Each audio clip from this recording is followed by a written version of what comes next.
Gajraj Suraksha. Important topic আৰু বহুত ভাল পজিটিভ এটা টপিক বুলিও ক'ব পাৰি এটো হল গজৰাজ সুৰক্ষা নামটো প্ৰায় গম পাইছা হাতীক সুৰক্ষিত কৰিবলৈ এটা পাৰ্টিকুলাৰ স্কিমে কোৱা বা ইনসেন্টিভে কোৱা স্কিম নহয় আসলতে এটা টেকনলজি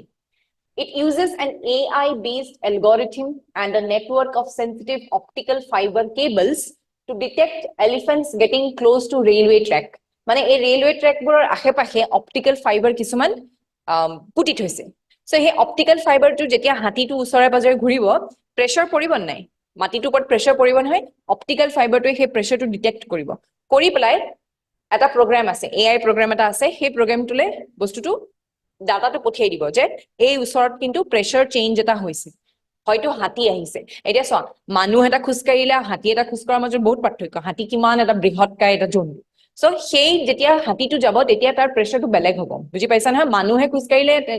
সিগন্যাল নপঠিয়াই হাতীটো যেতিয়া খুস্কাৰি যাব তেতিয়া কিন্তু সিগন্যাল পঠিয়াই দিব বুজি পাইছা নহয় সো অপটিক্যাল ফাইবাৰ বে ডিটেক্ট কৰিব যে হাতী এটা আছে সেই বস্তুটো সিগন্যালটো AI হেৰিটোলে পঠিয়াই দিব AI প্ৰগ্ৰাম সেই AI প্ৰগ্ৰামটোৰে সেই ষ্টেচনটোৰ মাষ্টাৰ জনক ষ্টেচন মাষ্টাৰ যিজন থাকে তেওঁক এলাৰ্ট কৰি দিব গম পাইছা সো তেতিয়া তেওঁলোকে হেতু কৰি পেলাই চাব যে হাতী এটা আছে হাতীটোক এইকনৰ পৰা আতৰাই উঠিয়াব Gajraj Suraksha senses pressure waves generated by the movement of elephants along the track. Optical fiber puti dibo yet tar ahepahe ghurile gom pai jabo.